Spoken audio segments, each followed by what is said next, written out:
हृदय मंदिर के आराध्य मेरे सतगुरुदेव संत गोपीदास साहब के चरण कमलों में अनंत बंदगी करते हुए यहाँ उपस्थित आप सभी परमात्मा के नेमी प्रेमी भक्तों को मेरी सप्रेम साहेब बंदगी। अभी संध्या काल में प्रमोद जी और सुनीता जी के घर पर नौरंगी जी और किरण जी के मार्गदर्शन में जो सत्संग कार्यक्रम चल रहा है, इसमें बहुत सुंदर भजनों की धारा प्रवाहित हुई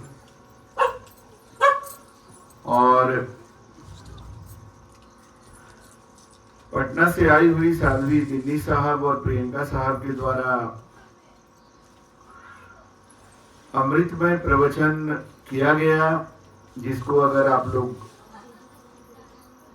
ध्यान से सुने होंगे और धारण करने का प्रयास करेंगे तो जीवन अवश्य बदलेगा।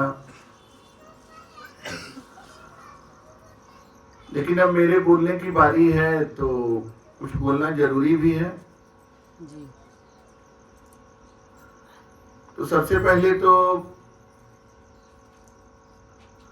प्रमोद जी का हम ये अदा करना चाहेंगे धन्यवाद कि उन्होंने ऐसा एक आयोजन किया जिसमें आप सभी पधारे हैं। आप लोगों का दर्शन हमें हो पा रहा है और मेरा भी दर्शन आप लोगों को हो पा रहा है। तो आप लोगों से जोड़ने वाले प्रमोद जी हैं, जो आप लोग को भी बुलाए और हमें भी बुलाए। और अभी इनके घर के छत पर ये एक तरह से देखें तो एक मिलन समारोह चल रहा है। इसमें एक तरफ सत्य की खोज करने वाला कोई यहाँ पहुंचा हुआ है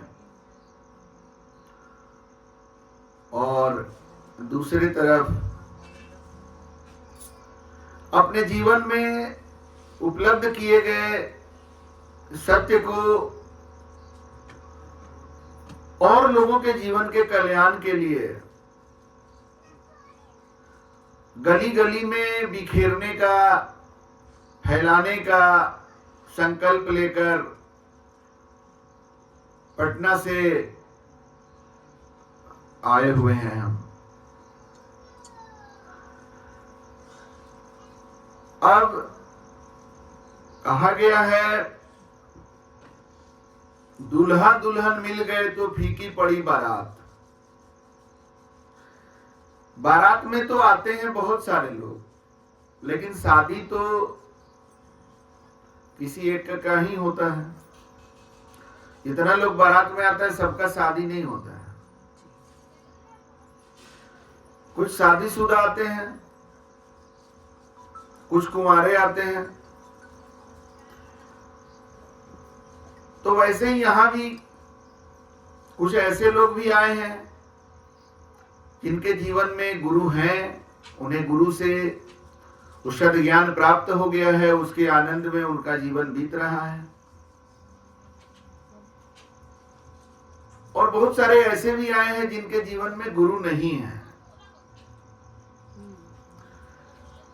लेकिन गुरु मिलेंगे किसको, अब ये तो परमात्मा जाने। क्योंकि ग्रंथों में लिखा हुआ है गुरुपद सेवे बिरला कोई, जा पर कृपा साहब की हुई। अब देखिए, पटना से 150-200 किलोमीटर का यात्रा करके हम यहाँ आए। प्रमोद जी और नौरंगी जी बड़ा मेहनत करके बहुत लोगों को बुलाए। और कितना लोग अभी यहां बैठा हुआ है देख लीजिए। और कोई राजनीति का नेता चला आए तो वहां देखिए कितनी भीड़ हो जाती है। जो नेता दिन भर झूठ बोलता रहता है, टीवी पर हम लोग देखते रहते हैं, झूठ पर झूठ, झूठ पर झूठ बोल रहा है, और उसका झूठ सुनने के लिए कितना ठो माइक लगाए हुए रहता है कि कैसे झूठ बोलता है, जरा देखते हैं।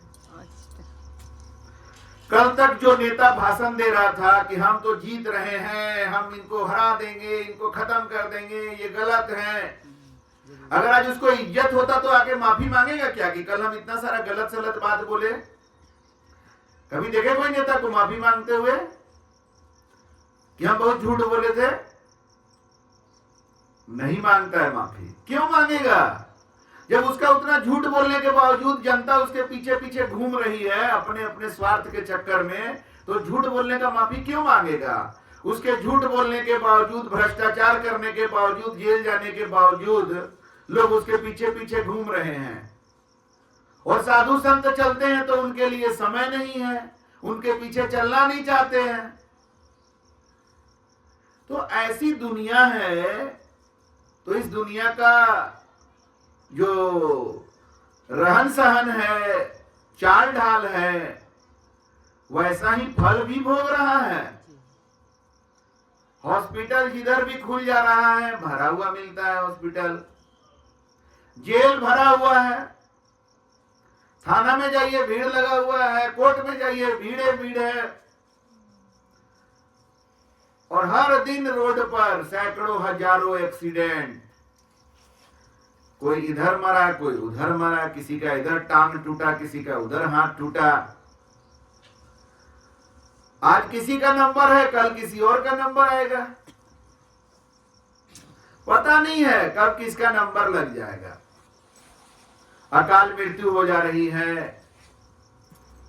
अच्छा खासा हंसता खेलता परिवार है, चल रहा है, और परिवार से किसी एक का अकाल मृत्यु हो जाता है, परिवार में मातम छा जाता है। अच्छा खासा हंसता खेलता परिवार है, परिवार में किसी को कैंसर हो जा रहा है, हार्ट अटैक कर जा रहा है, किडनी फेल कर जा रहा है, किसी को मुंह का कैंसर, किसी को पेट का कैंसर, किसी को कहीं का कैंसर, किसी को कहीं का कैंसर। और इस तरह से परिवार जो है असाध्य बीमारियों से जूझने लगता है। अड़ोस पड़ोस में, भाई भाई में छोटी छोटी बातों पर बाताबाती बहस विवाद होता है, चिंगारी निकलती है, और देखते देखते में आग लग जाता है, मारपीट, थाना मुकदमा केस हो जाता है, फिर केस लड़ते रहो, परिवार पूरा का पूरा डिस्टर्ब हो जाता है। तो भाई जैसा कर्मी रहेगा वैसा फल तो भोगना ही पड़ेगा। जब संगत किए हो काम वासना वालों का, क्रोध करने वालों का संगत किए हो, झूठ बोलने वालों का संगत किए हो, लोभी का संगत किए हो, तो परिणाम तो मिलेगा ही, थाना, कोर्ट, हॉस्पिटल। अभी पटना में एक खाजा का दुकान था हम लोग के घर के पास। खाजा, गाजा, लड्डू ये सब बनाता था, खूब चलता था, बड़े अच्छे कॉर्नर पॉइंट पर, मिठाई उठाई का दुकान कॉर्नर पॉइंट पर बहुत अच्छा माना जाता है, वहां पर दुकान था। रात के समय में दुकान को जब समेट करके उसके सब कारीगर चले गए, मालिक चला गया, करीब 2:30-3 बजे दुकान से धुआं निकलते हुए कोई देखा उधर से गुजरते हुए। अरे भाई धुआं निकल रहा है, लगता है कि यहाँ कुछ आग लग गया है क्या। फिर पता लगा करके दुकान के मालिक को खबर किया। दुकान का मालिक जैसे आया और शटर को खोला, बस अंदर से सिलेंडर रखा हुआ था, इतना कस के ब्लास्ट किया कि उसका खोपड़ी फट गया, उसका छाती फट गया, चिथड़ा निकल गया उसका शरीर का। सोचिए, एक दिन पहले अगर उस दुकान के मालिक को सत्संग में बुलाया जाता तो आता? नहीं, मेरे पास टाइम नहीं है, मेरा दुकान है, आप नहीं जानते हैं, मेरा इतना कारीगर है। कहां चल गया? चल गया दुकान, जल गया दुकान, चल गया आदमी। तो कोई नहीं जानता है आज जिसको आप सत्संग में बुलाए हैं, सत्संग के लिए उसको टाइम नहीं है। पता नहीं क्या टाइम उसका आने वाला है, क्या चीज का, अब तो समय बताएगा ना। लेकिन जो सत्संग में आ गया है ना, उसका अगर अकाल मृत्यु का टाइम भी पहले से रहा होगा तो टल जाएगा। ये हम आपको बता दे रहे हैं, इतनी बड़ी महिमा है सत्संग की। जितने धर्म ग्रंथ हैं सत्संग की महिमा का गुणगान करते हैं। कहते हैं सत्संग की आधी घड़ी आधी में पुनियाद।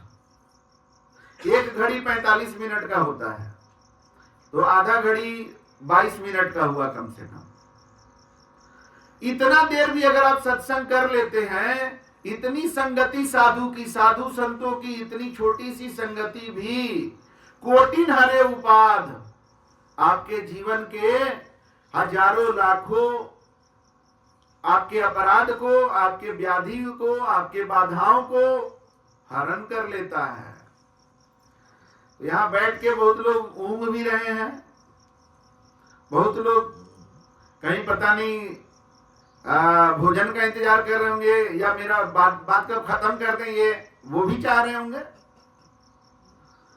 क्योंकि आप तो गए हैं यहां पर, लेकिन इसका मर्यादा नहीं पता है, इसका महत्व नहीं पता है। कर तो रहे हैं, जैसे बच्चा आग से खेलता है और उसको पता ही नहीं है, वैसे ही कभी कभी सत्संग में पहुंच के भी आदमी उसका महत्व को समझ नहीं पाता है।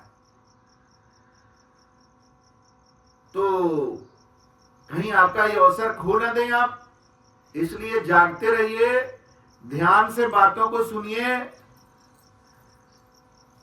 सत्संगत और हरि कथा तुलसी दुर्लभ दोय। रामचरितमानस में गोस्वामी तुलसीदास कह रहे हैं कि सत्संग और हरि कथा, परमात्मा के महिमा की जो कथा होती है, ये दुर्लभ है दोनों चीज। सूत दारा और लक्ष्मी। सूत मतलब बेटा हो गया, दारा मतलब पत्नी, और लक्ष्मी मतलब मुद्रा, पैसा, धन दौलत, जमीन जायदाद, ये सब लक्ष्मी का रूप है। सूत दारा और लक्ष्मी मतलब बीवी और बच्चा और धन संपत्ति, ये तो पापी को भी होए, ये तो पापी के पास भी है। आज दुनिया जिस चीज के पीछे भाग रही है, कोई बीवी के पीछे भाग रहा है, कोई टीवी के पीछे भाग रहा है। मतलब टीवी मतलब मनोरंजन। अब वो टीवी सिमट के आपके मोबाइल में आ गया है। अब मोबाइल में भी टीवी है, और मोबाइल में टीवी के अलावा भी बहुत कुछ है। फेसबुक है, इंस्टाग्राम है, व्हाट्सएप है, ये सब में आप समय अपना लगाए जा रहे हैं, पैसा कमाने के पीछे भागे जा रहे हैं। अरे ये सब तो पापी के पास भी है। और पापी का अंत क्या होता है? रावण का क्या अंत हुआ? कंस का अंत क्या हुआ? हिरण्यकशिपु का क्या हुआ? भारत में अंग्रेज आए, भारत के ऊपर, भारत के लोगों पर अत्याचार किए, उनका अंत क्या हुआ? तो पापियों का तो वही अंत होगा। लेकिन सत्य के मार्ग पर चलने वाले भगवान राम, भगवान कृष्ण, गौतम बुद्ध, ईसा मसीह, महावीर जैन, संत कबीर, गोस्वामी तुलसीदास, चैतन्य महाप्रभु, मीराबाई, राधा, इन लोगों को आज दुनिया कितने प्रेम, भक्ति और सम्मान और श्रद्धा के साथ याद करती है। राजा तो अनगिनत हुए इस संसार में। किस राजा की पूजा होती है?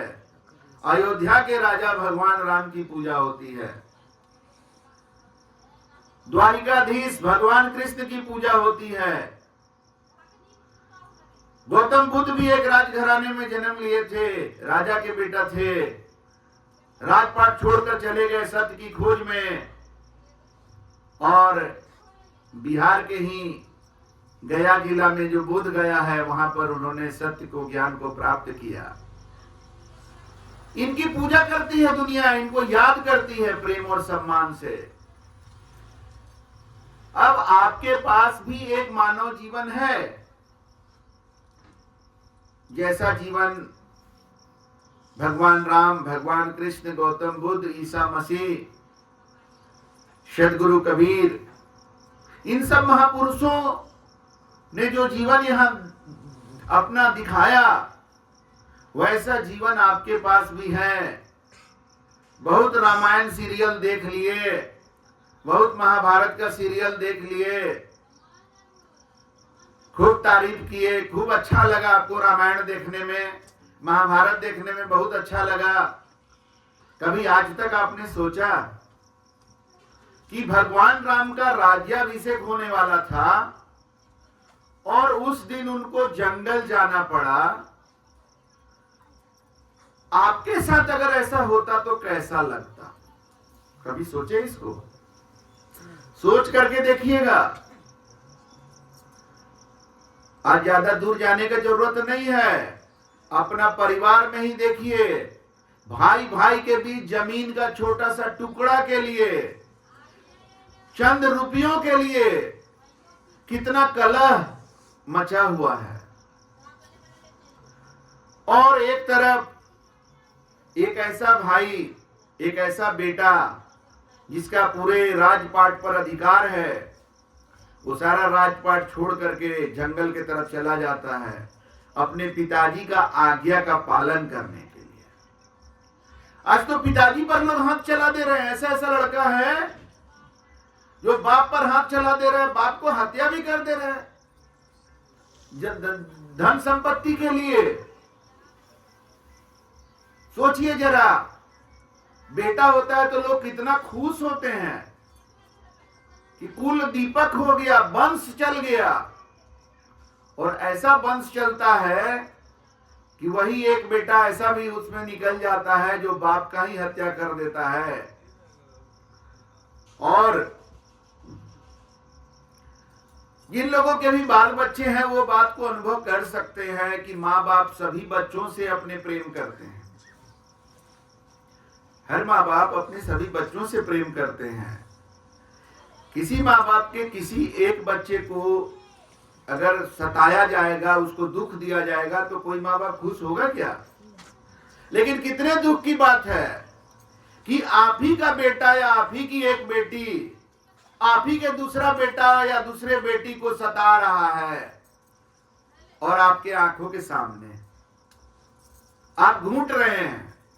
कोई और क्या सताएगा? आप ही का जन्मा लड़का या लड़की, आप ही के जन्माए बेटा बेटी को सता रहा है, उसके साथ बेईमानी कर रहा है, उसके साथ गाली गलौज मारपीट कर रहा है। कितना दुख होता है माँ बाप को इस सब चीजों से। क्यों ये सब चीज हो रहा है? आग लगी संसार में, झरझर गिरे अंगार। ये संसार में चारों तरफ ऐसा आग क्यों लगा हुआ है? पति पत्नी के बीच लड़ाई, भाई भाई के बीच लड़ाई, बहन बहन के बीच लड़ाई, भाई बहन के बीच लड़ाई, बाप बेटा के बीच लड़ाई, माँ बेटा के बीच लड़ाई। ये तो घर का लड़ाई है। घर में इतना कलह है, घर में इतना आग लगा हुआ है। बाहर नजर दौड़ाइए, कोई आदमी बोल तो दे जो उसका पड़ोसी बहुत अच्छा है। ये पड़ोसी अच्छे क्यों नहीं होते हैं भाई? अरे भाई, तो पड़ोसी अच्छा कहां से होगा? जो हम हैं वैसा ही हमारा पड़ोसी भी है। जो अपने भाई के साथ अच्छा नहीं है, अपने बाप के साथ अच्छा नहीं है, वो पड़ोसी के साथ अच्छा कैसे हो जाएगा? रोड पर निकल जाइए तो रोड पर आपको गाड़ी चलाने वाले मिलेंगे। ठेला वाला जा रहा है तो उसका अपना अलग अहंकार है, वो अपना अलग घमंड में चल रहा है। ट्रैक्टर वाला जा रहा है, उसका अलग घमंड। साइकिल वाला का अपना घमंड है। जो स्कॉर्पियो और फॉर्च्यूनर पर चल रहा है उसका और घमंड देखिए कितना है। कोई कम नहीं है भाई। हमको पहले लगता था कि अमीर लोग बदमाश होता है। जब छोटे थे तो ऐसा लगता था कि अमीर लोग को घमंड ज्यादा होता है, लेकिन जैसे जीवन में अनुभव करने लगे तो पाए कि घमंड में कहीं कोई कमी नहीं है। रिक्शा वाले के पास भी घमंड है तो मर्सिडीज वाले के पास भी घमंड है। जहां ज्ञान नहीं है वहां घमंड है। तो ये घमंड जो है ये आग लगाए हुए है सब तरफ आज। इसीलिए रामचरितमानस में गोस्वामी तुलसीदास कहते हैं दया धर्म का मूल है, पाप मूल अभिमान। ये अभिमान जो है यही पाप का जड़ है। यही अभिमान को अहंकार भी कहते हैं, वही अहंकार को दंभ भी कहते हैं, वही घमंड में बदल जाता है। आज इसके चलते पाप हो रहा है इतना, इसके चलते आज इतना कलह मचा हुआ है सब तरफ में, आग लगा हुआ है। आग लगी संसार में झरझर गिरे अंगार, संत न होते जगत में तो जल जाता संसार। ये सत्संग ही है जिसमें आप जैसे कुछ लोग आए हुए हैं और कुछ और अलग तरह के प्रेमी लोग होंगे जो लाउड स्पीकर पर कहीं से बैठ के सुन रहे होंगे। वो यहां नहीं आ पाएंगे, वो अपने जगह से ही सुनेंगे। चलिए कोई बात नहीं है, कुछ तो अच्छा बात जा रहा होगा ना। तो ये साधु संतों की वाणी ही है जो इस संसार में, इस लगे आग में उस तपन को बुझाने का काम कर रही है, वहां शांति प्रदान करने का काम कर रही है। लेकिन यही अफसोस की बात है कि आज धर्म के नाम पर कोई सनातन का झंडा उठा के चल रहा है। सनातन मेरा सबसे पुराना है। तो क्या हो गया सबसे पुराना होने से? तो कोई इस्लाम का झंडा उठा के चल रहा है, पूरा दुनिया को इस्लाम बना देना चाहता है। अरे तुम्हारा ही इतना बढ़िया इस्लाम है कि सब वही कबूल कर लेगा। कोई क्रिश्चियन जो है वो अपना अलग धंधा में लगा हुआ है, स्कूल चला चला करके, हॉस्पिटल चला चला करके लोगों का धर्म परिवर्तन करा रहा है। तेरा स्कूल में एडमिशन करा देंगे तो हॉस्पिटल में ये करा देंगे तो नौकरी लगा देंगे, धर्म परिवर्तन कर लो। अरे धर्म परिवर्तन का जरूरत कहां है? धर्म को जानने का जरूरत है, धर्म का पालन करने का जरूरत है। ये हिंदू मुसलमान सिख ईसाई ये क्या अलग अलग धर्म है क्या? ये सब संप्रदाय है। इन लोगों का तौर तरीका अलग अलग है, धर्म अलग अलग तो हो ही नहीं सकता। सारे मनुष्य का एक ही धर्म है, मानवता। अब देखिए मत सोचिएगा कि हम अलग कोई बात बोल दी आपको। आप रामचरितमानस को मानते हैं ना? अभी हमने कहा ना रामचरितमानस में दिया है दया धर्म का मूल है। रामचरितमानस तो हिंदू संप्रदाय का ग्रंथ है ना, उसमें ये क्यों नहीं लिख दिया कि हिंदू धर्म मूल है? वहां लिख रहे हैं क्या गोस्वामी तुलसीदास? दया धर्म का मूल है। अब आप बताइए, अगर हिंदू धर्म का मूल दया होगा तो कोई और धर्म ऐसा हो सकता है जिसका मूल में निर्दयता होगा?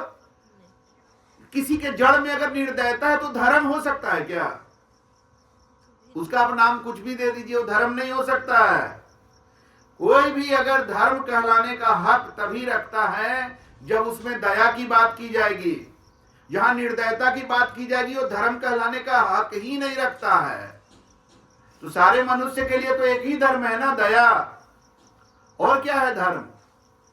सत्य धर्म न दूसर सत्य समाना, निगम अगम पुराण बखाना। सत्य के जैसा कोई धर्म ही नहीं है।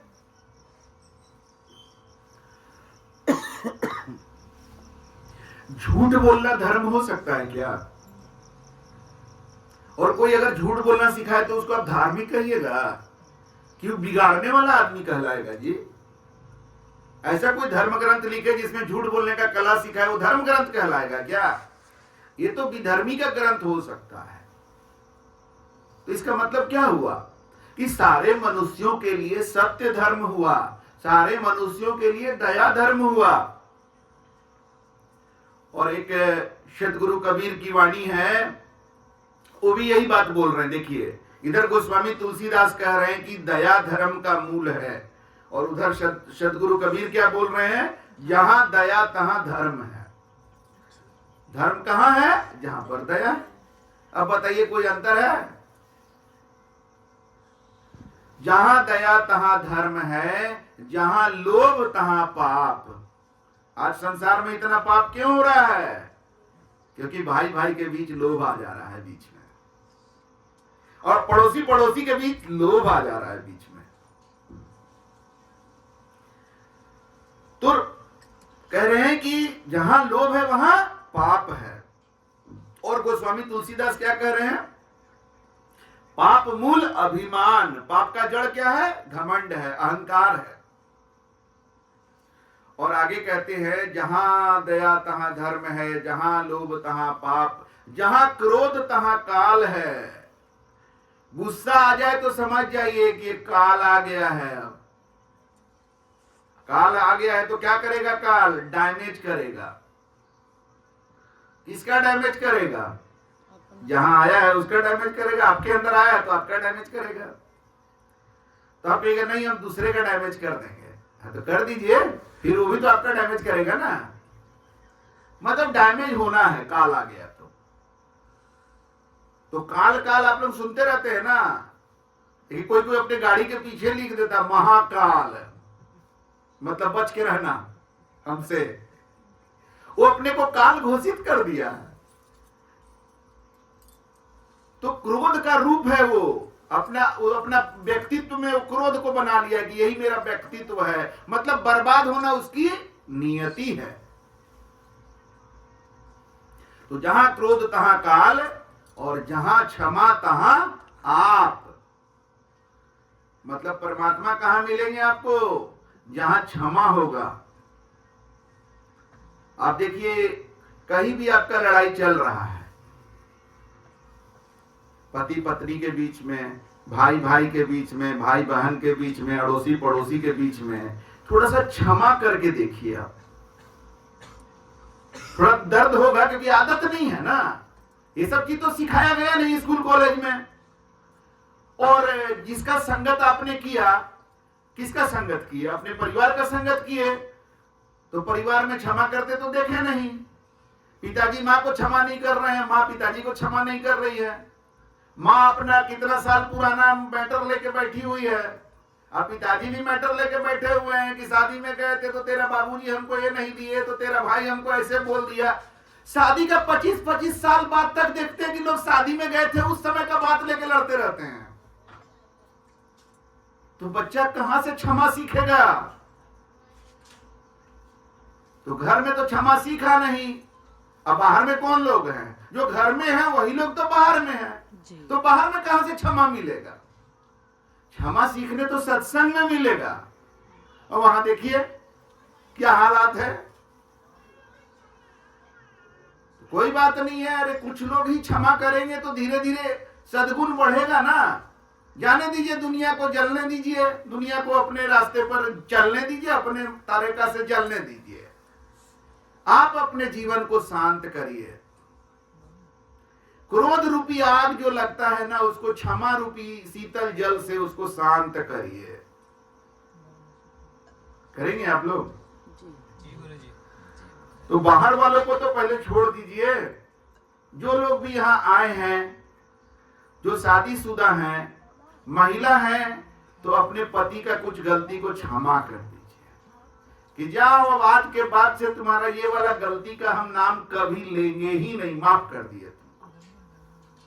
तो अब कोई बोलेगा कि वो हमसे माफी मांगे हैं क्या जो हम माफ कर दें? अरे माफी मंगवा करके अगर तुम माफ किए तो ये माफी थोड़ी हुआ। माफी मंगवाना किसी से तो ये अपने में सजा है कि तुम माफी मांगो तब हम तुमको माफ करेंगे। मैंने तुमको जलील करके उसको छोड़ेगा मैटर। एक तरफा क्षमा कर दीजिए। वैसे ही जो शादीशुदा पुरुष हैं वो अपने पत्नी का एक गलती कम से कम, जिसको लेके आप अभी काफी समय से लड़ रहे होंगे, एक गलती को क्षमा कर दीजिए कि जाओ तेरा ये एक गलती जो है ना, अब इस ये मैटर हम कभी नहीं उठाएंगे, तुमको माफ कर दिया, अब छोड़ दिए वाला गलती। ऐसा ही आप किसी के भाई भी हैं, किसी के बहन भी हैं कोई, तो भाई बहन का रिश्ता में भी बाप बेटा, माँ बेटी, ये सब परिवार में पहले आप क्षमा करना शुरू करिए। ज्यादा नहीं हम बोल रहे हैं, आपको हर रिश्ता जो आपके परिवार में है ना, उसमें आज के सत्संग से जा करके एक तो क्षमा करके देखिए। इसका इतना बड़ा प्रभाव आपके जीवन में पड़ेगा कि हम क्या बताएं। पहला तो आप बोल के आए होंगे कि हम सत्संग में जा रहे हैं, तो सत्संग को लोग सोचते हैं टाइम पास, अरे ऐसे ही झूठे मूठ का सत्संग में जा रही है या जा रहा है। अभी देखिए हम लोग आए तो प्रमोद जी हम लोग का स्वागत के लिए बैंड बाजा कर दिए, इनका कितना पैसा खर्च हुआ उसमें, और उसके बाद हम लोग को वहां से झूमते हुए नाचते हुए लेकर के आए। मतलब गुरु के आने से कितना इनको आनंद आया। अब बहुत लोग देखे होंगे रास्ता में तो सोचे होंगे ये टीचर है जी स्कूल का, कैसे नाच रहा है, क्योंकि उनके नजर में बैठा हुआ कि ये टीचर है। अरे वो टीचर स्कूल का है, आज वो एक गुरुकुल का शिष्य भी है, और उस गुरुकुल का गुरु जी आए हुए हैं, यहाँ पर वो विद्यार्थी है, वो शिष्य के रूप में नाच रहा है, वहां गुरु के रूप में जाकर पढ़ाएगा। जो जितना अच्छा शिष्य है वही उतना अच्छा गुरु बन सकता है, जो अच्छा शिष्य नहीं है वो अच्छा गुरु कैसे बन सकता है। तो देखिए सत्य तो ये है कि ऐसा करके ये साबित कर रहे हैं कि ये बहुत अच्छे टीचर हैं, लेकिन ये दुनिया भ्रमित है, कहेगी कैसा टीचर है, नाच रहा था रोड पर पगला के जैसा। तो ये दुनिया शुरू से भक्तों को पागल के श्रेणी में डाल देती है। क्यों? प्रेम करने वालों को पागल के श्रेणी में डाल देती है। क्यों? क्योंकि ये दुनिया को प्रेम का भाषा समझ में आता ही नहीं है। इसको नेता लोग का भाषा, झूठ वाला भाषा समझ में आता है, वही भाषा बोलता है, वही भाषा सुनता है, वही भाषा इसको समझ में आता है। सत्य का, प्रेम का भाषा समझ में नहीं आता है। लड़ाई झगड़ा का भाषा समझ में आता है। बच्चा लोग को देखिए ना, 8-10 साल का होते थे गाली गलौज कितना सीख जाता है, वो भाषा इसको बच्चा लोग को समझ में आ जाता है। कौन सिखाता है? कोई उसका स्कूल कॉलेज है गाली गलौज सिखाने वाला? झूठ बोलने का कोई स्कूल कॉलेज है? सीख जाता है झूठ बोलना, गाली गलौज, लड़ाई झगड़ा, दंगा फसाद सीख जाता है। लेकिन सही चीज सीखने के लिए उसके पास समय नहीं है, ये भाषा समझ में नहीं आता है। तो जब प्रेम का भाषा और भक्ति का भाषा उसको समझ में नहीं आता है, जब वो एक प्रेमी को, एक भक्त को समझ नहीं पाता है, उसका दिमाग काम नहीं करता है, तो उसको पागल बोल देता है, पागल है, उसका सिलेबस से बाहर हो गया, क्योंकि उसके अंदर इस तरीका का कोई है ही नहीं अनुभव, प्रेम करने का अनुभव ही नहीं है, क्योंकि वो किसी से आज तक प्रेम किया ही नहीं है, किसी से नहीं किया है।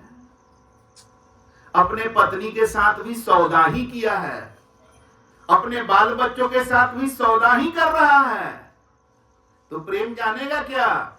प्रेम सौदा नहीं है, प्रेम तो सिर्फ देना जानता है। और ये स्वार्थी दुनिया कहती है ये देंगे तो बदले में क्या मिलेगा। हमेशा 2 का 4, 4 का 8, 16 बनाने के चक्कर में जो लगा हुआ है, वो प्रेम का गणित कहां से समझेगा। प्रेम का गणित कहता है कि इसको लुटाने में जो मजा है उसका क्या कहना है। शिष्य परवाह नहीं करता कि गुरु हमसे कितना प्रेम करते हैं, वो अपना सर्वस्व न्यौछावर कर देता है गुरु के चरण में। लेकिन गलत गुरु के चरण में अगर न्यौछावर कर दिए तो क्या होगा? गोईठा में घी डालिएगा तो क्या होगा? वही हो जाएगा। हमारा जीवन बहुत ही महत्वपूर्ण है। इतना महत्वपूर्ण है कि जिस भगवान राम की हम पूजा करते हैं वो बोले हैं इस मानव जीवन के बारे में कि बड़े भाग्य मानव तन पावा, सुर दुर्लभ सब ग्रंथ ही गावा। ये मानव तन बड़े भाग्य से मिला है। सुर दुर्लभ, देवताओं को भी ये दुर्लभ है। सब ग्रंथ ही गावा, सारे धर्म ग्रंथ मानव जीवन का महिमा का गुणगान करते हैं कि ये मानव जीवन कितना धन्य है, कितना भाग्य से हमें मिला है। 84 लाख योनियों को पार करने के बाद मिला है। साधन धाम मोक्ष कर द्वारा, ये मानव जीवन के बारे में आगे बता रहे हैं कि ये क्या है, साधन का धाम है। ये जीवन में साधना है हमें गलतियों को। इसीलिए जो अपने गलतियों को साधता है उसको साधु कहते हैं। बड़ा दाढ़ी रख लेने से, बड़ा बाल रख लेने से और कोई गेरुआ या कोई भी ड्रेस अलग तरह का धारण करने से कोई साधु नहीं बन जाएगा। ऐसा नहीं सोचिएगा कि हम साधु हैं, आप लोग भी साधु हैं तभी तो बैठे हुए हैं यहां पर। अगर साधु दाढ़ी रखने से कोई होगा तो महिलाएं साधु नहीं हो सकती हैं। फिर तो ये तो बहुत बड़ा भेदभाव हो गया भाई। साधु पर खाली पुरुषों का हक हो गया। पुरुष साधु हो सकते हैं, महिलाएं साधु नहीं हो सकती हैं। अरे महिलाएं तो पुरुषों से ज्यादा बड़ा साधु होती है। लेकिन आज का जो तथाकथित साधु समाज है उसमें महिलाएं नजर आती हैं। अभी कुंभ मेला होगा तो देखिएगा कौन कौन अखाड़ा वाला सब जो है ना तलवार ले ले करके गंगा नदी में स्नान करने के लिए जाता है। वहां कितना मारपीट हो जाता है। पहले हम नहाएंगे, पहले हम नहाएंगे, ये अखाड़ा पहले नहाएगा, वो अखाड़ा पहले नहाएगा। इसके लिए ये कोई साधु है? कोई ऐसा साधु होता है क्या? दाढ़ी बढ़ा लेने से, जैसा तैसा कपड़ा का अलग अलग डिजाइन बना लेने से कोई साधु हो जाएगा? लेकिन हो रहा है आज। ऐसे ही का बोलबाला है, क्या करिएगा। सब तरफ तो झूठ फरेब का बोलबाला जो होता है, तो ये साधु का भी वैसा ही हो गया है। सच्चा साधु मिलना मुश्किल हो जा रहा है लोगों को। तो बहुत लोग जो है कहते हैं कि अब इसीलिए ना हम ना बाबा लोग के फेरा में पढ़ना ही नहीं चाहते। अरे तुम्हारे फेरा में नहीं पढ़ना चाहने से थोड़ी है कि फेरा नहीं है। और कोई कहे ना कि देखिए खाना वाना खाने में बड़ी खर्चा है तो और उसके बाद लैट्रिन भी जाना पड़ता है, टॉयलेट भी जाना पड़ता है, तो हम खाना वाना के फेरा में नहीं पढ़ेंगे। तो तेरा खाना के फेरा में नहीं पढ़ने से थोड़ी ही काम चल जाएगा। खाना ही पड़ेगा और खाओगे तो लैट्रिन जाना ही पड़ेगा। ये फेरा से तुम नहीं निकल सकते हो। तो जैसे खाना हमारे जीवन के लिए जरूरी है ना, वैसे ही साधु संत हमारे जीवन के लिए अत्यंत जरूरी हैं, अपरिहार्य हैं। क्यों? क्योंकि जीवन एक यात्रा है। इस यात्रा पर आप निकल पड़े हैं। ये जीवन आपका चल रहा है तो यात्रा तो कर रहे हैं, लेकिन डायरेक्शन पता ही नहीं है कि जाना किधर है। गाड़ी तो चला रहे हैं लेकिन गाड़ी चलाने आता ही नहीं है। तो क्या कर रहे हैं आप? जहां ब्रेक मार रहे हैं वहां एक्सीलेटर दे रहे हैं, तो क्या होगा? एक्सीडेंट होगा। यही तो हो रहा है। ये जो जीवन की गाड़ी है इसको कैसे चलाना है? धर्म के हिसाब से चलाना है। हमने कहा धर्म क्या है? सत्य, दया, क्षमा, परोपकार, अहिंसा, प्रेम, ये सब धर्म है। लेकिन आज ये जीवन की गाड़ी चला कैसे रहे लोग?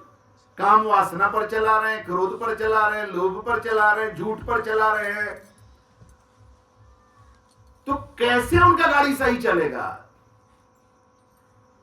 अभी विनी साहब बता रही थी कि भाई हम लोग गुरु के शरण में हैं, फिर भी जीवन है तो थोड़ा दुख सुख ऊपर नीचे तो होता है। भाई रोड पर चलिएगा, कितना भी अच्छा रोड होगा तो गाड़ी थोड़ा ऐसे ऐसे होगा कि नहीं होगा? वही है जो गुरु के शरण में, उसके जीवन का गाड़ी ऐसे ऐसे केवल होता है।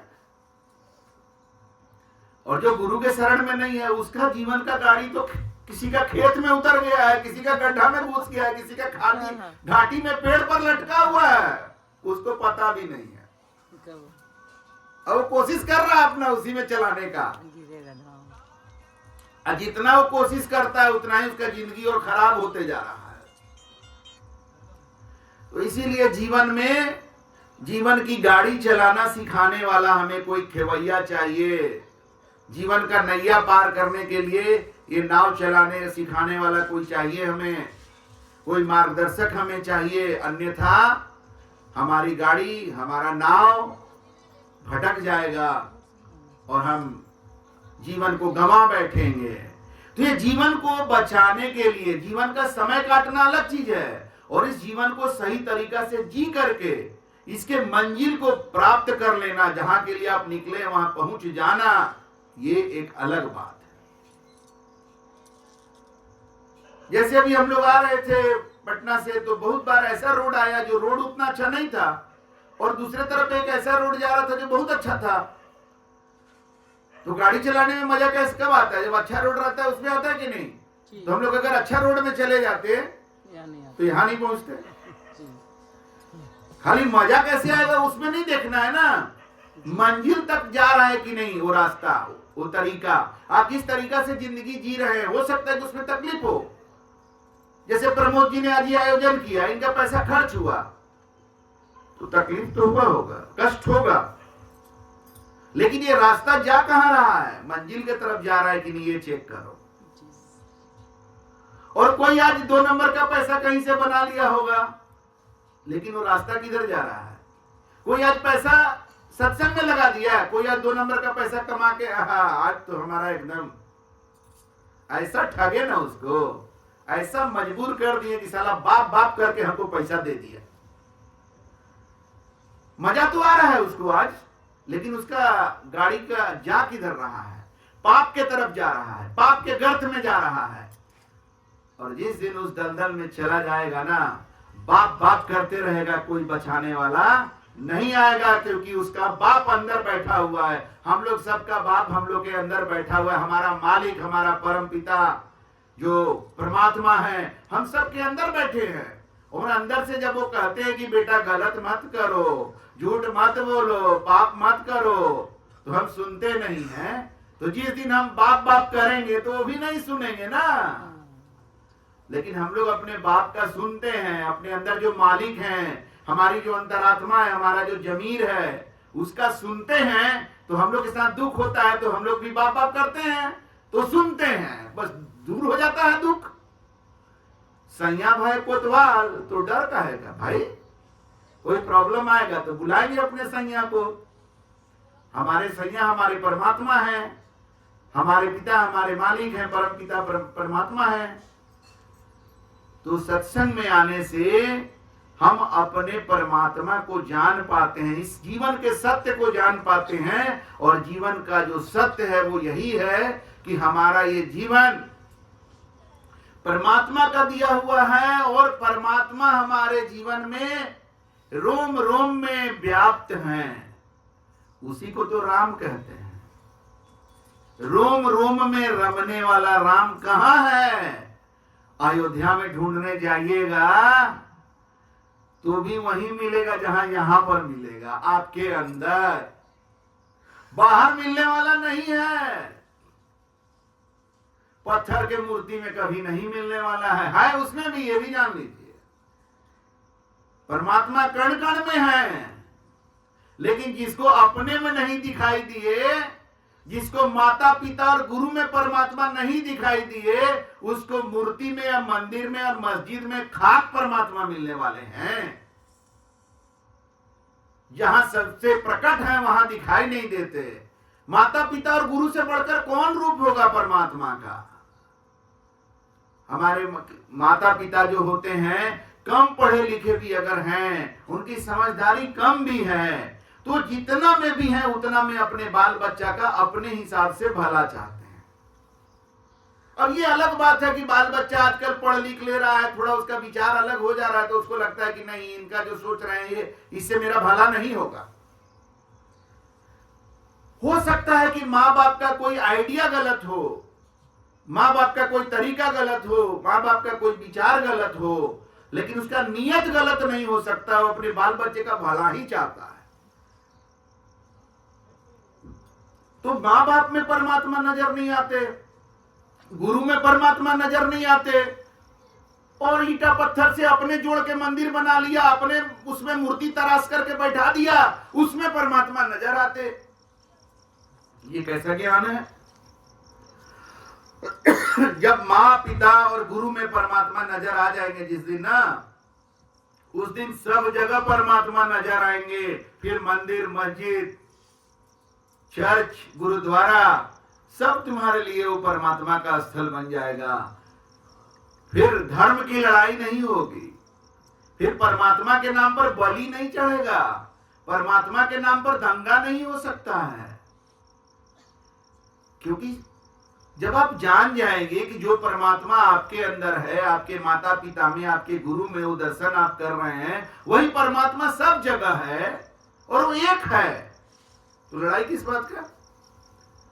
लेकिन आज तक आपको क्या ज्ञान दिया ये समाज? ये समाज ने आपको ज्ञान दिया कि हिंदू का भगवान राम है, मुसलमान का भगवान रहीम है, और क्रिश्चियन का भगवान ईसा मसीह है, और सिख लोग का भगवान गुरु नानक है। तो भगवान तो 4 संप्रदाय का 4 को बता दिया, और कितना कितना संप्रदाय है, मतलब बहुत भगवान है। तो लड़ाई तो हो जाएगा ना। घर में जब तक एक मालिक रहता है तो घर में शांति रहता है। घर में जब पति के साथ साथ पत्नी भी मालिक बन जाती है तो थोड़ा लड़ाई बढ़ जाता है। फिर बाल बच्चा भी मालिक बनने लग जाता है तो पूरा क्रांति हो जाता है एकदम। तो ब्रह्मांड का मालिक एक है। हम अलग अलग भगवान बना लेंगे तो उससे भगवान अलग अलग हो नहीं जाएंगे, लेकिन लड़ने के लिए मुद्दा जरूर मिल जाएगा कि तेरा भगवान मेरे भगवान से छोटा है। आज हिंदू मुसलमान के बीच ज्यादातर यही लड़ाई चल रहा है। मुसलमान दिखाना चाहता है कि मेरा धर्म महान, हिंदू बताना चाहता है मेरा सनातन महान। तो मुसलमान राम को छोटा दिखाना चाहता है तो हिंदू मोहम्मद पैगंबर को छोटा दिखाना चाहता है। और दिखाए भी क्यों ना भाई, जब कोई किसी को मानता है, पूजता है, उसको तुम नीचे दिखाओगे तो तुम भी जिसका पूजा करते हो उसको नीचे दिखाएगा। तो ये अदला बदली का खेला, रिएक्शन जो है, प्रक्रिया प्रतिक्रिया, ये सब चल रहा है। सज्जनों, इसको धर्म से और परमात्मा से कोई लेना देना नहीं है। ये सामाजिक क्रियाएं हैं, सामाजिक घटनाएं हैं, सामाजिक गतिविधि है। इसमें राजनीति भी हो रहा है, लेकिन इसमें धर्म और अध्यात्म कहीं नहीं है। सच्चा धर्म सारे मनुष्यों का एक है और परमात्मा सारे मनुष्यों का एक ही है। उसको जानने की जरूरत है, समझने की जरूरत है, उसको महसूस करने की जरूरत है, उसका दर्शन करने का जरूरत है। लेकिन ये दर्शन तभी होगा जब आपके जीवन में सच्चा गुरु कोई मिलेगा। गुरु गोविंद दोऊ खड़े, काके लागू पाए, बलिहारी गुरु आपना, जिन गोविंद दियो बताए। गुरु मिलेंगे तो गुरु की बलिहारी होती है जो गोविंद का दर्शन करा दे। गुरु के मिले कटे यम फांसी, विलंब न होए मिले अविनाशी। गुरु मिल जाते हैं ना तो यमराज का फांसी कट जाता है। जिसके जीवन में सच्चे गुरु मिल गए ना, वो 84 लाख योनि में नहीं जाता है, उसका वो फांसी यमराज का कट जाता है। विलंब न होए मिले अविनाशी, और देर नहीं लगता उसे परमात्मा का दर्शन होता है। सच्चा गुरु ढूंढ के तो देखिए। लेकिन सच्चे गुरु मिल भी जाएं तो आप अगर सही शिष्य नहीं है तो आपको दर्शन हो जाएगा क्या? नहीं हो सकता है। जब गुरु हो पूरा और शिष्य हो सूरा, तब जाकर के मिलन होता है। गुरु हो पूरा मतलब जो परमात्मा तक पहुंचा हुआ हो, और शिष्य हो सूरा जो वीर हो। तो चलेगा। आप बहुत सारे दबंग लोग को जानते होंगे हर एरिया में, और ये एरिया तो और ज्यादा दबंगों के लिए, दबंगई के लिए जाना जाता है। लेकिन सबसे बड़ा दबंग वो है जो सत्य पर चलता है। क्योंकि अंतिम जीत तो उसी की होनी है। असत्य तो आज तक जीता नहीं ना। सबसे बड़ा दबंग कौन है वो हम बता देते हैं आपको। चाह गई चिंता गई, मनवा बेपरवाह, जिनको कछु न चाहिए वही है शहंशाह। शहंशाह वो है ना जिसको कुछ नहीं चाहिए, पैसा जमीन जायदाद मान बड़ाई सम्मान कुछ नहीं चाहिए, वही शहंशाह है। जिसके अंदर मांग है, जिसके अंदर चाहत है, जो दौड़ रहा है संसार के पीछे, वो शहंशाह हो ही नहीं सकता है। वो तो भागने वाला है, भाग रहा है। वो तो भिखारी है, मांग रहा है, भगवान हमको ये दे दो, भगवान हमको वो दे दो, मंदिर में टाइल्स लगवा देंगे तो ये करवा देंगे। भगवान से डील कर रहा है। ये पैसे वाले लोग भगवान से डील करते हैं। भगवान मेरा ये काम करा दो, हम तो ऐसे कर देंगे, मंदिर बनवा देंगे तो एक जो है लोगों के लिए ये करा देंगे, वो करा देंगे, मेरा ये काम कर दो। कैलकुलेट करके ये वाला डील हो जाएगा तो मेरा बिजनेस इतना बढ़ जाएगा तो उसमें से इतना पैसा लगा देंगे इस चीज के लिए। तो ये जो है, ये मांगने वाले और भागने वाले ये दबंग नहीं हो सकते, शहंशाह नहीं हो सकते। शहंशाह वो है जिसके अंदर चाह नहीं है, जिसके अंदर चिंता नहीं है किसी बात का, जिसका मन बेपरवाह हो गया है, कोई चीज का परवाह नहीं है। तुम इज्जत दो कोई बात नहीं, इज्जत मत दो तो भी कोई बात नहीं, रोटी मिले तो भी ठीक, पुआ मिले तो भी ठीक, कोई दौड़ नहीं है, किसी चीज के पीछे भागना नहीं है। तो ये जीवन सिर्फ और सिर्फ संतों का ही होता है। तो सबसे बड़े शहंशाह संत होते हैं, इसीलिए ग्रंथों में संतों को सबसे ऊंचा स्थान दिया गया है। सबसे बड़े संत हैं, दूजा नाम है, सबसे ऊंचा स्थान संतों का है। उसके बाद परमात्मा के नाम को दूसरा स्थान दिया गया है, क्योंकि परमात्मा के नाम को बताने वाले भी तो संत ही होते हैं ना। इसीलिए नाम को दूसरा दर्जा दिया गया है। सबसे बड़े संत हैं, दूजा नाम है, तीजा 10 अवतार हैं। आपको मालूम है ना कि 10 अवतार में से एक भगवान राम विष्णु अवतार भी हैं जी। तो कहा गया कि नहीं कि राम से बड़ा राम का नाम जी। देखिए हम जो बता रहे हैं सही है कि नहीं। सबसे बड़े संत है, दूजा नाम है, तीजा 10 अवतार है, तीन्हें प्रणाम है। और एक आपको उदाहरण रामचरितमानस का दे रहे हैं जिसमें संतों का स्थान बताया गया है। विधि हरिहर कवि कोविद, विधि मतलब ब्रह्मा, हरि मतलब विष्णु, हर मतलब शंकर भगवान।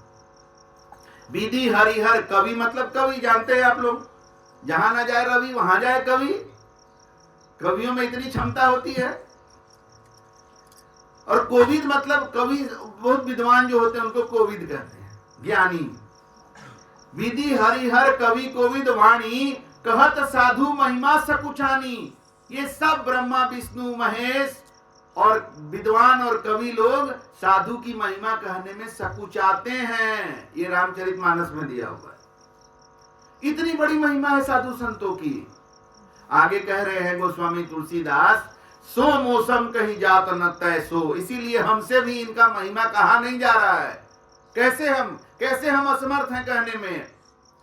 साग वणिक मणि गुण गण जैसो, साग बेचने वाला जैसे मणि का गुणगान कैसे कर सकता है, वैसा वो गोस्वामी तुलसीदास अपने को महसूस कर रहे हैं साधु संतों की महिमा का गुणगान करने में इतना असमर्थ महसूस कर रहे हैं। तो हमारे जीवन में खोज क्या होनी चाहिए? सच्चे साधु संत की खोज होनी चाहिए। लेकिन आज सच्चे साधु संत के जगह हम खोज रहे हैं, बहुत लोग बड़ा साधु खोज रहे हैं, बड़का साधु, बड़का संत। और उनका परिभाषा क्या है बड़का साधु बड़का संत का? यूट्यूब में व्यू कितना गो है तो ये बड़का साधु है। टीवी में आता है ये बड़का साधु है। अरे ज्ञानी जी, साधु संत बड़ा और छोटा नहीं होता है। वो साधु है कि नहीं बस इतना ही महत्वपूर्ण है। साधु है तो उसका ऊंचा स्थान सबसे ऊंचा स्थान है। तो बड़ा साधु और छोटा साधु नहीं होता है, आपके ज्ञान का थोथापन है। कोई भी ग्रंथ में छोटा साधु के बारे में और बड़ा साधु के बारे में नहीं बताया गया है। सच्चा साधु और नकली साधु के बारे में बताया गया है। भेष बराबर भेख है, भेख बराबर नहीं, तोल बराबर घूंघची, मोल बराबर नहीं। साधु के जैसा भेष बना लेने से साधु का मोल नहीं होगा। कैसे? जैसे सोना का वजन जो है पहले घूंघची का बीज से किया जाता था, तो घूंघची का बीज एक तरफ रखा गया, एक तरफ सोना रखा गया, तो वजन तो हो गया सोना का, लेकिन इससे घूंघची का बीज का मोल तो सोना का नहीं हो जाएगा ना। तो आपको खोज करनी है क्या? असली साधु का, सच्चा साधु का खोज करना है। सच्चा साधु मिल गया तो बड़ा और छोटा नहीं होता, उससे बड़ा कोई होता ही नहीं है। लेकिन आप खोज क्या रहे हैं? बड़ा साधु और छोटा साधु। जिसका व्यू कम है तो छोटा साधु है, जिसके पीछे कम लोग हैं तो छोटा साधु हो गया, जो ज्यादा भीड़ कर रहा है तो बड़ा साधु हो गया। तो आपका खोज ऐसा है तो उसका नतीजा क्या है? आप बड़ा साधु के चक्कर में आसाराम बापू जैसा साधु के पास चले गए और उनका शिष्य बन गए, तो हम तो डूबेंगे सनम, तुमको भी ले डूबेंगे। अपने तो जेल भी गए और जितना शिष्य था वो उन लोग को भी धोखा मिल गया, उन लोग भी बेचारा मुंह दिखाने लायक नहीं रहे, तेरा गुरुजी तो जेल चला गया। गलती से गया रहता तो छूट भी गया रहता। अपना भाई भारत का तो न्याय व्यवस्था है ना, किसी को अगर फंसा के कोई ऐसे कर देगा तो छूटेगा ना सालों साल। ऐसे ही एक तो बाबा राम रहीम था, नाम राम रहीम रख लेने से क्या राम रहीम को प्राप्त कर लिया? राम रहीम दोनों रख लिया तो वो जेल में है, बड़ा साधु। तो जैसे ये लोग टीवी पर छाए रहते थे, आज बहुत सारे छाए हुए हैं, आगे कब किसका विकेट गिर जाएगा कौन जानता है। और इन लोगों को तो आप परख भी नहीं सकते हैं ना। अब हमारे जैसे जो साधु हैं, जिनका अता पता सब कुछ आपके पास है, आप हमारे नजदीक आराम से आ सकते हैं, कोई रोक टोक नहीं है, मेरे पास रह सकते हैं, कोई रोक टोक नहीं है, आप जो प्रश्न करना है कर सकते हैं, कोई रोक टोक नहीं है। हमको जानिए तो सही, हमको आजमाइए तो सही। तो जिसको आजमा सकते हैं उसको आजमाते नहीं है, जो आपके रेंज के बाहर है उसको बड़ा समझ करके मान लेते हैं। मान तो लेते हैं लेकिन ज्ञान मिल रहा है क्या? टीवी वाले ज्ञान से कभी जीवन नहीं बदलेगा, जान लीजिए। तो आज इतना ऑनलाइन कोर्स चल रहा है ना यूट्यूब पर, स्कूल कॉलेज बंद हो जाना चाहिए।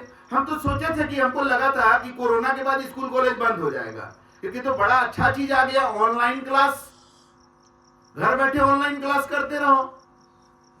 तो क्या स्कूल कॉलेज बंद हो गया?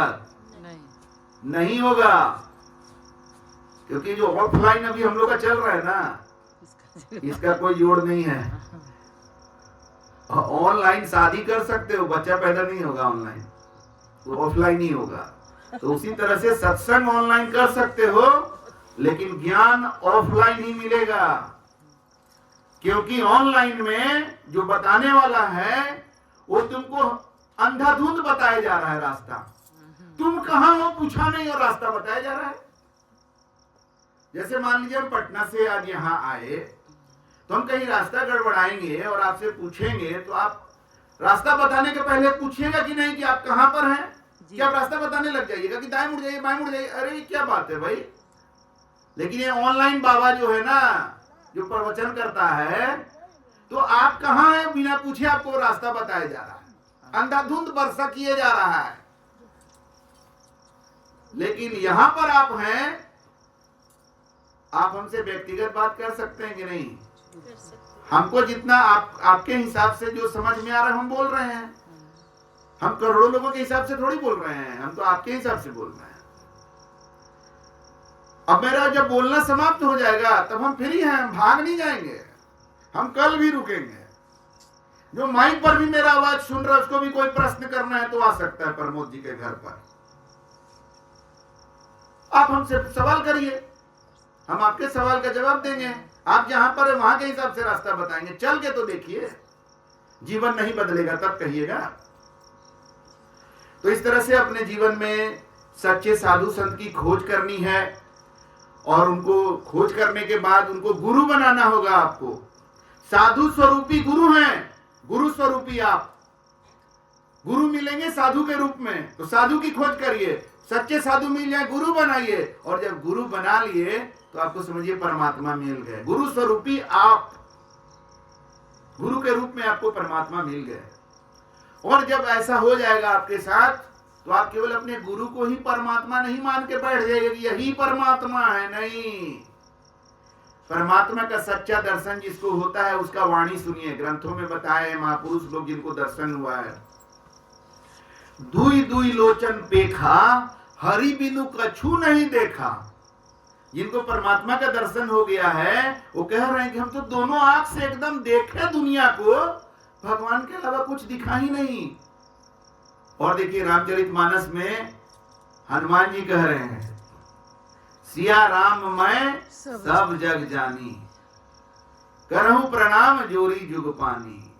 सिया राम मैं, पूरा संसार उनको सिया राम मैं लग रहा है। किनको? जिनको सिया राम का दर्शन है। जिसको भगवान का दर्शन नहीं है वो कहता है मंदिर में मिलेंगे, अयोध्या में मिलेंगे, तो केदारनाथ में मिलेंगे। नगरी नगरी द्वारे द्वारे घूमता है। कभी केदारनाथ गया, वहां बाबा का अगर थोड़ा सा मिजाज बदल गया तो सुतल है, रात में लैंडस्लाइड कर गया, दब के खत्म। कितना लोग मर गया। वही करने गए थे, दर्शन करने गए थे, दर्शन करने गए थे, मिल गया ना दर्शन सही वाला है? अरे भाई, तो दर्शन जहां करना है वहां करते ही नहीं हो। वहां कर लोगे तो केदारनाथ में भी दर्शन होगा, नहीं होगा ऐसा फिर तुम्हारे साथ। लेकिन जहां परमात्मा प्रकट है वहां तुम नेग्लेक्ट करते हो, परमात्मा का अपमान करते हो, और जाकर मंदिर में अपना प्रणाम करते हो, तो तुम्हारा पूजा भगवान नहीं सुनेंगे। परमात्मा कभी भी किसी सांप्रदायिक व्यक्ति को नहीं मिल सकते, किसी जातिवादी व्यक्ति को नहीं मिल सकते। परमात्मा किसी जात वाले को नहीं मिलेंगे, किसी संप्रदाय को नहीं मिलेंगे। परमात्मा जब मिलेंगे तब सिर्फ भक्त को मिलेंगे, सिर्फ एक इंसान को मिलेंगे। और वो इंसान और भक्त तुम कहीं पर भी बन सकते हो, उसके लिए कहीं जाने का जरूरत नहीं है, उसके लिए मिटने का जरूरत है। मैं था तो हरि नहीं, हरि है मैं नहीं। जब तक जीवन में अहंकार होगा कि मैं फलाना जात हूं, मैं फलाना खानदान का हूं, तो मैं इतना पैसा वाला हूं, तो मैं जमींदार हूं, तो मैं ये हूं, तो मैं वो हूं, तब तक तुमको परमात्मा नहीं मिलेंगे। लिख लो, कहीं पर लिखना है तो। कितना भी नाक रगड़ लोगे नहीं मिलेंगे परमात्मा।